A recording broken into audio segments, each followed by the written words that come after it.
Kevin Dugar stands convicted of a murder that his identical twin brother, Carl, has confessed under oath to committing. DNA can solve almost any murder case except when the killer has an identical twin. Welcome to the Legal Brief.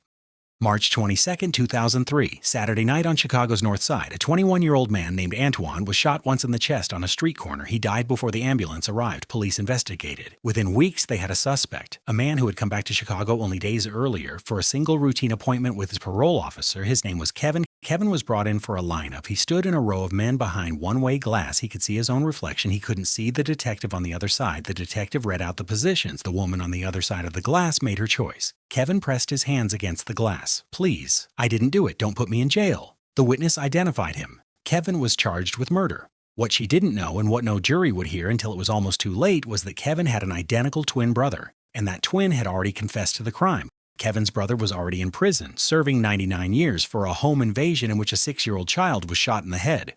Our story begins a little earlier with two brothers who grew up sharing everything, including, when it suited them, a name.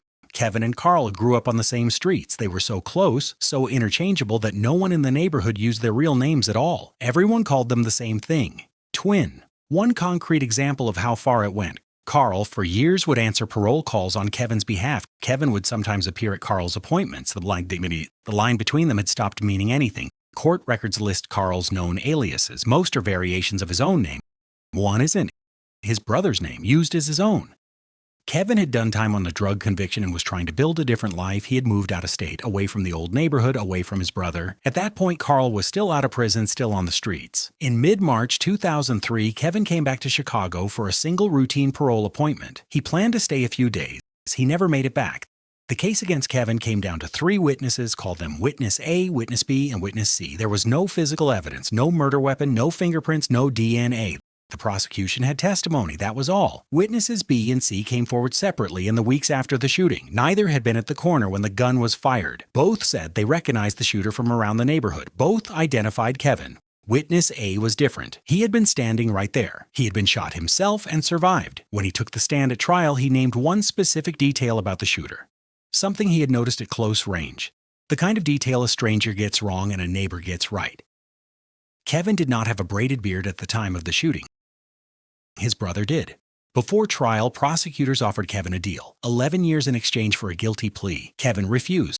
"I wasn't hearing it. I was ready for trial." At trial, Witness B took the stand and recanted. She said she no longer knew who did it. The state showed the jury her original signed identification anyway. That identification stayed in front of the jury, even as the person who made it was from the witness stand, saying she no longer believed it. It was enough. Kevin was convicted of first-degree murder. 48 years for first-degree murder, including a 25-year enhancement for personally discharging a firearm which caused death, and 6 years for attempted murder served consecutively. 54 years, with each year served one after the other, before he could even apply for parole. Kevin was 27 years old. 3 years into Kevin's sentence, in January 2008, his brother Carl, who was still a free man until this moment, led 2 accomplices into a West Side apartment. Carl tackled the man who lived there to the floor, bound his legs with duct tape, and stabbed him in both lungs, his neck, and his arms. Inside the apartment was the man's 6-year-old son. One of the masked accomplices shot the child in the head. Both the father and the boy survived. Carl was arrested, convicted of attempted murder, home invasion, and armed robbery, and sentenced to 99 years. That man, the father Carl had just stabbed, whose son had just been shot, had no connection to Kevin's case. He was not witness A, B, or C. In 2003, when Antoine was killed and Kevin was arrested, this man's name never appeared anywhere in the investigation, not in a police report, not in a lineup, not in a courtroom. For 13 years, he was completely invisible to this story.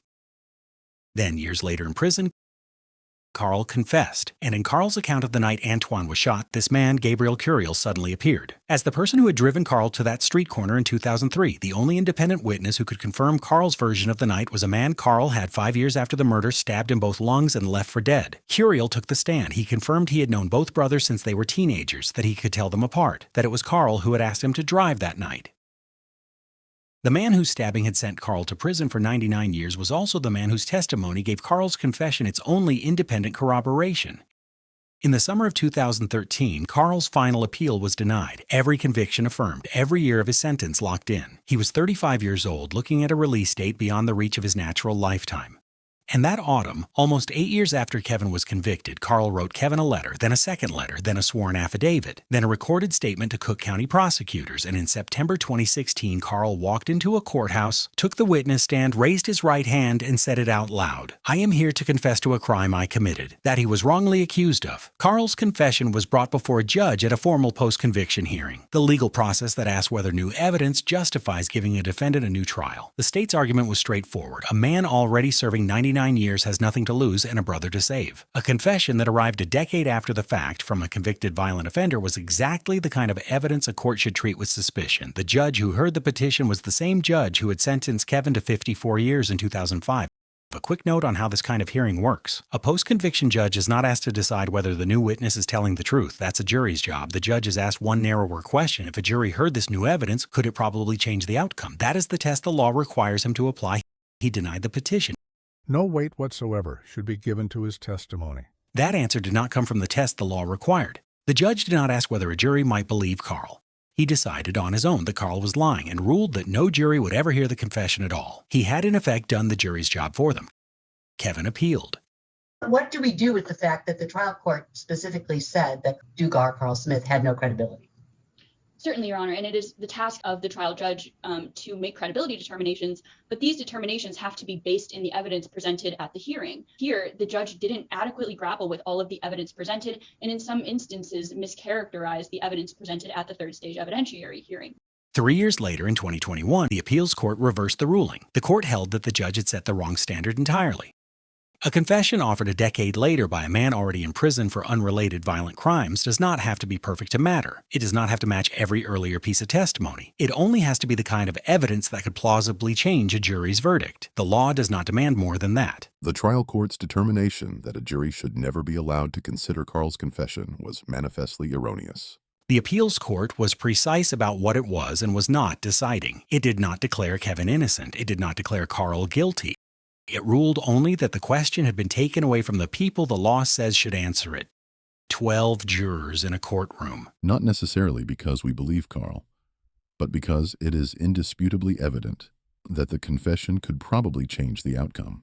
The case was sent back. A new trial was ordered, this time before a different judge. The appeals court was careful here. It did not rule that the original judge was actually biased. It ruled that his public statements calling Carl completely uncredible, giving his testimony no weight whatsoever, had created the appearance of bias. And under American law, appearance is enough. A case cannot be decided by a judge a reasonable observer might believe has already made up his mind.